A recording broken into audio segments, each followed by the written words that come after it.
Eu, como o deputado Bolsonaro apresentou, eu sou o chefe de escritório de projetos do Exército. Como tal, eu sou responsável pelos programas estratégicos do Exército. Diversos programas que o Exército Brasileiro vem conduzindo já há alguns anos, voltados basicamente para dois conceitos. O primeiro deles, para preparar a força terrestre para os desafios do futuro. Na verdade, nós sabemos que os cenários futuros são cada vez mais complexos, cada vez mais dinâmicos, e exige uma força terrestre preparada, com capacidades, com habilidades para fazer face a essas novas demandas. E, por outro lado, eu tenho que gerar uma força pronta para atuar. Para, em caso de uma crise, estarmos prontos com rapidez a empregarmos a força da maneira adequada, da maneira correta e com a tempestividade exigida. Então, essa é a minha missão, gerir um portfólio que, na verdade, eu não vou destrinchá-lo todo para os senhores, é um portfólio de 16... Só gente, general, por favor. Só abrir um pouquinho de silêncio ao plenário para que a gente possa escutar a explanação de general. Muito obrigado. Obrigado, deputado.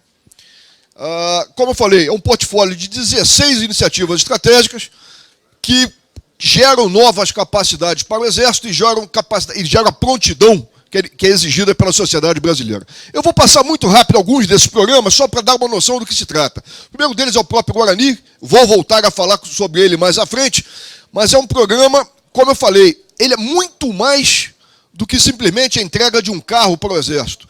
Ele é uma mudança substancial na forma com que o Exército é organizado e na forma com que a Força Terrestre combate. Além desse, e eu volto a falar sobre ele um pouco mais à frente, além desse, há programas importantíssimos, como, por exemplo, o CISFRON, que é um programa integrado de monitoramento de fronteira, importantíssimo para o Estado brasileiro, para a sociedade. Ele extrapola o Exército brasileiro, é uma ferramenta da sociedade brasileira para mudar o paradigma com que ela controla as suas fronteiras. Um outro programa fundamental, e a gente fala de projeção de poder, fala de dissuasão, fala de soberania nacional, eu tenho que falar do programa Astros, um programa que está nos gerando uma capacidade de atingirmos um patamar estratégico que nunca na história desse país nós tivemos antes. Com o sucesso desse programa, com as entregas que esse programa Astros está fazendo, nós estamos nos colocando num patamar estratégico, num patamar de dissuasão internacional e de projeção de poder que nunca tivemos antes, pela possibilidade de projeção de fogos a longa distância. Um outro programa importantíssimo que nos afeta a todos, é um programa fundamental para o país, o Programa de Defesa Cibernética, que gera uma capacidade de proteção dos ativos de informação no país como um todo. Todos esses programas e outros que eu não citei, programas igualmente importantes e relevantes, cada um numa faixa de atuação, cada um voltado para preencher uma capacidade que nós julgamos imprescindível para o futuro, trazem consigo uma série de benefícios que extrapolam a simples entrega de materiais, a simples modificação de estruturas militares. Na verdade, quando eu falo num programa estratégico como esse, eu estou falando, e nas palavras do deputado Bolsonaro, ele comentou esse aspecto, a dissuasão nacional, a soberania, estou reafirmando a soberania nacional. Na verdade, ao garantirmos capacidades militares, nós estamos garantindo a nossa assertividade internacional, garantindo que as nossas decisões serão cumpridas, as decisões internas, e evitaremos inserções indesejadas estrangeiras em nosso país. Ou seja, somente com uma capacidade militar bastante razoável, pronta para atender às demandas futuras, nós teremos como garantir efetivamente a nossa soberania. Esse é um dos benefícios claros. Já falei em projeção de poder. Para essa comissão é fundamental. Os programas estratégicos do Exército projetam não só o hard power, né, o poder forte, o poder de coação, o poder de impor a nossa vontade, mas também o soft power, o poder da cooperação, nascido da cooperação internacional. Grande parte desses programas trazem consigo possibilidade de cooperação internacional com países amigos, com países que nós temos interesse em manter relacionamentos, estamos trabalhando junto com eles no sentido de desenvolvermos essas capacidades. Mas eu queria bater dois aspectos específicos, além desses que já falei, garantir a soberania, da presença do Estado, da projeção de poder nacional, eu queria bater dois aspectos que eu julgo extremamente relevantes para os senhores. O primeiro deles é o aporte que esses programas estratégicos como um todo traz a questão da pesquisa, desenvolvimento e inovação no país. Todos os senhores sabem, conhecem muito bem isso, a possibilidade que nós chamamos transbordamento daquelas tecnologias que foram desenvolvidas inicialmente como tecnologias militares, puramente militares, transbordarem para o meio civil. A gente pode falar de micro-ondas, pode falar da internet, que é um produto de origem militar, podemos falar do chocolate M&M, que é um produto de origem militar, enfim. São diversos produtos, e isso é tradicional, fala-se que mais de 60% a 70% de toda a tecnologia militar, de alguma forma, contamina, transborda para o meio civil, para a indústria civil. O governo de uma potência europeia, de um antigo país europeu, decidiu que tem intenção de ser um dos players mundiais nessa área de defesa. E elegeu alguns aspectos de tecnologia que tem que desenvolver nacionalmente. E o caminho que esse governo decidiu, foi desenvolver essa tecnologia no meio militar. Porque eles sabem, e eu estou falando aí de robótica, inteligência artificial, estou falando de tecnologia de top, essa tecnologia ela vai transbordar para o meio civil. Isso vai permitir que esse país permaneça, ou seja, um player mundial nessa área. Então, a contaminação, digamos assim, da tecnologia desenvolvida puramente por meios militares para o meio civil é fundamental. Tem um outro aspecto que também é extremamente relevante. Os programas estratégicos do Exército bancam pesquisa na Universidade Brasileira hoje. Eu dou um exemplo muito simples. O projeto Astros, o programa Astros, hoje tem 44 bolsas de estudo na Universidade Federal de Santa Maria, que são bancados pelo programa, que desenvolvem habilidades e competências naquela universidade que voltam como produtos importantes para nós. Ou seja, é uma forma de nós incentivarmos a própria pesquisa nacional voltada para um produto de grande interesse. E eu queria bater um outro aspecto de todos os programas. É a questão do impacto ao desenvolvimento econômico. Nos jornais de hoje tem uma declaração do secretário de Produto de Defesa que ele traz alguns dados interessantes. Entre 4% e 8% do PIB brasileiro são impactados pela indústria de defesa. A cadeia produtiva de defesa tem um impacto gigantesco na economia brasileira. Nesse ano, nós já exportamos mais de 1 bilhão em produtos de defesa. Em 2017, já tínhamos exportado quase 5 bilhões. Ou seja, nós temos um potencial de exportação gigantesco que gira a economia brasileira. Uma pesquisa da FIPE, Fundação Instituto de Pesquisa Econômica de São Paulo, apontou o seguinte: cada real investido na indústria de defesa gira R$ 3,66 na cadeia produtiva.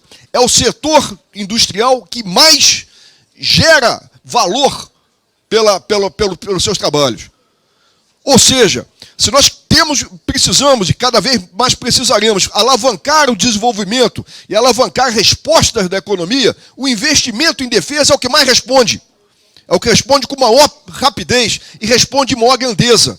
De novo, cada real investido gira em torno de si, na cadeia produtiva de defesa, quase R$ 4,00. Nenhum outro setor da indústria tem essa capacidade de reação. Isso é um diferencial. Isso é um diferencial para nós. Eu vou puxar alguns dados gerais para nós termos uma ideia. A Estratégia Nacional de Defesa ela tem acoplada consigo, traz uma ideia que para mim é fundamental nessa discussão. É dito lá que um projeto forte de defesa é também um projeto forte de desenvolvimento. E esse conceito é fundamental, porque trouxe para nós uma decisão estratégica de desenvolver e comprar no Brasil. Os nossos programas estratégicos, em grande maioria deles, e eu digo, o índice de nacionalização é mais de 80% ou 90%, procuram desenvolver nacionalmente e comprar da indústria nacional. É um conceito que poderia, às vezes, ser trabalhado como outros países trabalham de maneira diferente, adquirem simplesmente material do exterior. Nós não, nós decidimos construir e desenvolver aqui, pelo impacto socioeconômico que isso pode representar. Por essa ideia, nós encaramos que nossos projetos são também grandes projetos de desenvolvimento. São projetos de investimento na indústria nacional e na infraestrutura nacional. Nós recebemos, nos últimos 6 anos, cerca de 7 bilhões de reais em investimentos nos projetos do Exército. Eu queria mostrar alguns dados para os senhores, o que esses 7 bilhões de reais já representaram para o país, já trouxeram em termos econômicos para o país. Foram 23 bilhões, esses 7 bilhões fomentaram cerca de 23 bilhões em atividades produtivas no país. Isso é dado da FIPE. Ou seja, Nós fomentamos a indústria nacional, fomentamos a economia por meio do investimento em defesa. Nós geramos um acréscimo de cerca de 13 bilhões ao PIB. 7 bilhões investidos geraram no PIB um crescimento de cerca de 13 bilhões. De novo, dado da FIP, pelo dinamismo da cadeia produtiva em torno da defesa. Cerca de 8 bilhões em massa salarial girados. 4 bilhões retornaram ao governo, aos governos estaduais e federal, sob a forma de tributos. Investimos 7 e recebemos 4 de volta. Esse é o impacto, ou parte do impacto, na área socioeconômica gerado pelos programas. Eu vou puxar um dado, esse dado ainda está sendo trabalhado, eu de certa forma estou sendo leviano em trazer esse dado, porque é um dado que não está pronto ainda e será apresentado quando pronto, será apresentado posteriormente, mas eu achei que a oportunidade merecia eu trazer o dado ainda não confirmado, mas o número vai aumentar, não está cada nova ajuste, está aumentando, na verdade, o impacto do emprego. A cadeia produtiva de defesa gera em emprego direto e indireto, cerca de 60 mil trabalhos, 160 mil postos. E esses postos de trabalho são postos extremamente sofisticados, são selecionados. A média, segundo a CNI, a média da indústria nacional é de cerca de 1,3% de engenheiros na nossa indústria. A indústria de defesa tem o triplo disso. Tem 3,5% de engenheiros. Ou seja, eu estou lidando com uma cadeia produtiva extremamente sofisticada. Eu estou lidando com uma cadeia produtiva que, em média, tem 28% de técnicos de alto nível, quando a média da indústria nacional é de cerca de 13%. É mais do que o dobro. É esse o impacto que nós estamos causando. Nós estamos em 187 municípios. Eu tenho certeza absoluta, eleitores dos senhores são impactados pela cadeia de defesa, mesmo sem saber. Porque são, de alguma forma, recebem os efeitos dessa cadeia produtiva. Estamos hoje em 491 contratações diretas pelo Exército. Os senhores expandam isso aí como cadeia produtiva e vejam o tamanho que isso representa em termos da produção nacional. Isso aqui é uma empresa nacional que estava com um problema sério nessa fase de 2012. Ele entrou num programa estratégico do Exército, nós desenvolvemos um programa e essa empresa ela passou a participar e ela saiu. Isso aqui é o número de trabalhadores, de colaboradores da empresa, na faixa de 1.000, passou para quase o dobro disso aí, e eu estou falando de colaborador de altíssimo nível. Mas mais do que isso, eu tenho um dado que para mim me chama mais atenção. Isso aqui é renda bruta obtida por essa empresa. Em amarelo está o que ela vendeu para o governo. É óbvio, nossa capacidade de compra é limitada. Então, a valores atuais, mais ou menos mantivemos na faixa de 120 milhões por ano de compras dessa empresa, aproximadamente. O que está em verde é o que ela exportou. Isso tudo virou renda para o país. O fato de nós estarmos comprando dessa empresa, uma empresa nacional, produto nacional, nós chancelamos esse produto e ela passa a exportar. Ela saiu de uma exportação praticamente incipiente, nada, 127 milhões, 5 milhões, para 1,5 bilhão de exportação. Essa é a diferença de um programa estratégico de defesa na indústria nacional. É esse o impacto que o programa causa. Quando os senhores colocam uma emenda de 230 milhões, como está prevista essa emenda, para o Guarani, é esse o impacto que os senhores estão gerando na economia nacional. É esse o impacto socioeconômico que está sendo feito. Eu vou falar muito rapidamente sobre o Guarani, que é o objeto principal dessa nossa apresentação. Um programa de sucesso, é o maior programa estratégico do Exército hoje. É o programa de maior vulto. Um programa que nasceu da necessidade de preparar o Exército para fazer face a novos desafios, trazer novas capacidades para o Exército.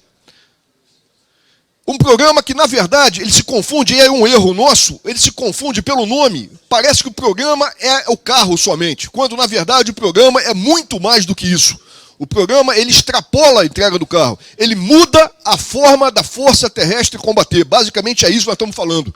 Nós estamos mudando a forma de empregar o Exército Brasileiro, por meio de um programa com esse vulto, o programa estratégico. Ele modifica a forma com que a infantaria, a cavalaria, as armas base são empregadas. É um outro soldado que lida com esse material. É um soldado preparado para um desafio que ele nem sabe qual é ainda, porque nós não sabemos os desafios do futuro. Eu não tenho a menor dúvida, um instrumento de dissuasão fortíssimo, principalmente por ser um instrumento nacional, que nós produzimos, nós temos competência de manter isso aí, nós temos logística nacional para manter esse sistema. Um sistema de sistemas. É um excelente instrumento de dissuasão e um instrumento fundamental para a defesa do território nacional. O país que produz seu próprio meio, e um meio nesse nível tecnológico, ele tem um outro patamar estratégico. E um projeto brasileiro. O senhor falou muito do orgulho que o senhor tem, eu também tenho, compartilho com o senhor um orgulho com o Cacê. Quando eu vejo um produto como esse, eu fico profundamente orgulhoso. Produtos como a Marinha, as novas corvetas que a Marinha irá fazer também, traz um orgulho muito grande para todos nós, mas eu particularmente tenho orgulho muito grande por esse projeto. Isso aqui é um desenvolvimento nacional. Nós dissemos, nossa engenharia, a engenharia do Exército Brasileiro, desenhou esse carro para os nossos requisitos. Ele atende ao que a gente precisa, o que a gente quer. E é um carro extremamente sofisticado. Alguns dos senhores podem lembrar, talvez lembrem desse carro, do Urutu. É um carro parecido, olhando de fora é até parecido. Poucos dias me perguntaram, o senhor poderia comparar o Guarani com o Urutu? E na hora me veio uma ideia, que talvez o senhor, deputado, o senhor mais novo, o senhor não vai fechar muito bem isso aí. Mas aqueles que têm um pouco mais de idade devem lembrar o telefone discado, né? Aquele telefone que a gente discava. O Guarani está para o Urutu, o antigo carro Urutu, assim como o iPhone está para um telefone discado. É esse o novo paradigma. Eu estou lidando com tecnologia, parece um Urutu de rodas, 6 rodas, mas na verdade eu estou lidando com 6 computadores embarcados.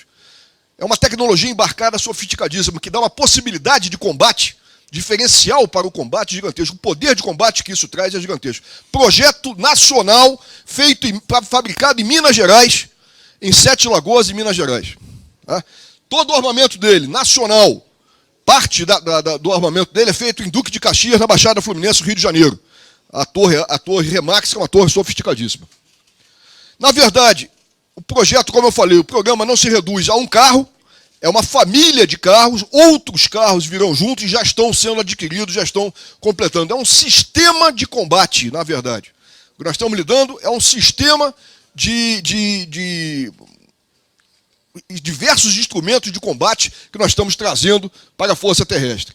O carro 6x6, mas também estamos trazendo um carro 4x4, um carro menor, e no futuro um carro maior, um carro de reconhecimento que vai substituir os antigos cascavéis. Nesse pacote, o próximo passo, e daí a importância dessa emenda, porque ela vai permitir esse avanço, é a introdução de um outro veículo nesse sistema. Como eu falei, o programa não se resume ao sistema, ao carro, melhor dizendo. O programa desenvolve um sistema de armas, um sistema de sistemas. Dentro desse sistema, o próximo passo é um carro 4x4, um blindado menor. Os senhores podem até pensar, um Jeep. Isso aqui é um carro blindado 4x4, tem nada a ver com o conceito de Jeep.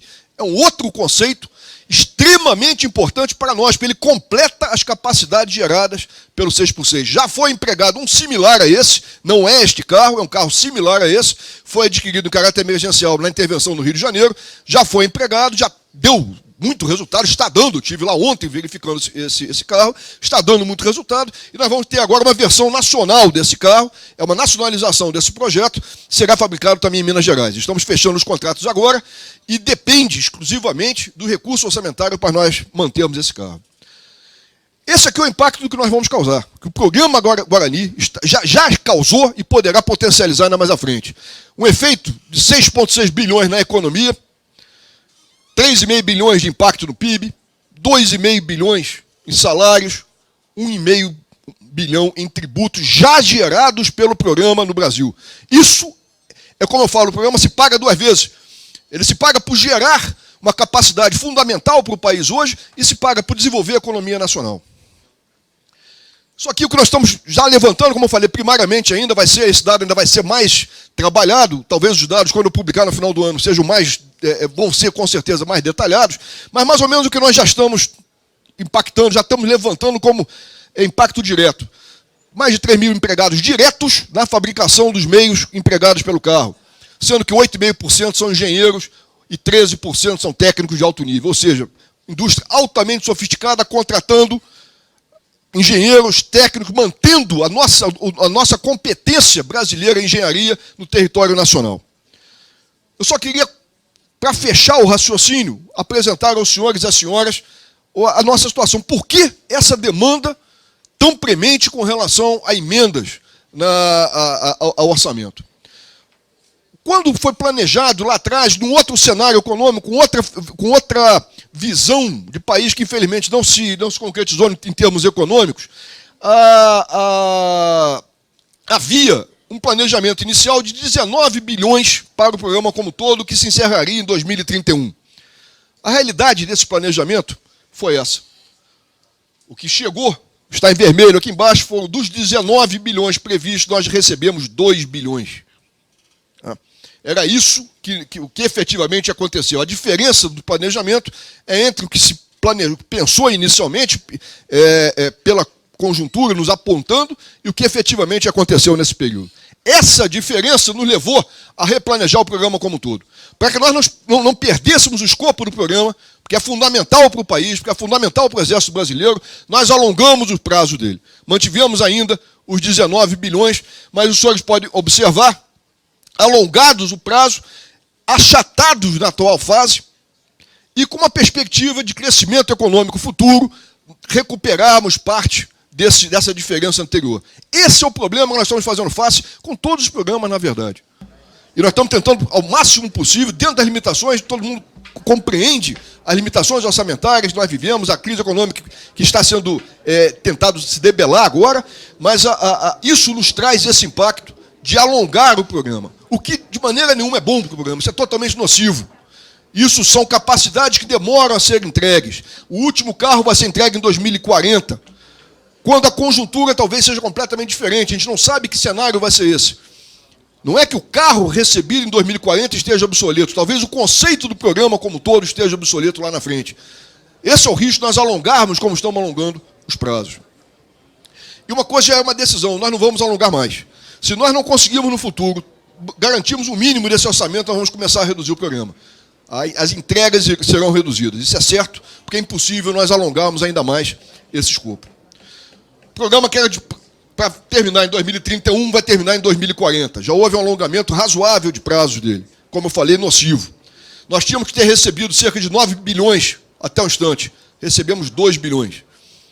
Esse é o impacto negativo que nós temos e esse é o impacto que nós estamos tentando contornar por meio do replanejamento, por meio da revisão de metas dos programas e, com certeza, o apoio desta comissão é fundamental para que nós possamos retomar o ritmo previsto anteriormente e garantirmos os mínimos de entrega para gerarmos a capacidade, que, como eu falei, são capacidades fundamentais para garantir a soberania nacional e impactam o desenvolvimento nacional. Essa é a emenda que está proposta aos senhores, são 230 milhões, já foi colocada como metas e prioridades, e, enfim, como lhes falei, é um valor mínimo para garantir, em complemento ao orçamento do ano que vem, a nossa capacidade de contratação desses meios no curto prazo. O risco é de nós não conseguimos estabelecer essa capacidade que o Brasil exige de nós, na verdade, que é exigido de nós. Minha senhora e meus senhores, deputado Bolsonaro, era isso que eu queria lhes apresentar, lhes trazer somente uma passagem rápida sobre esse programa e salientar a importância para a defesa nacional, para a soberania nacional de nós termos um programa desse valor e dessa dimensão e para a sociedade brasileira, pelo efeito socioeconômico que isso representa.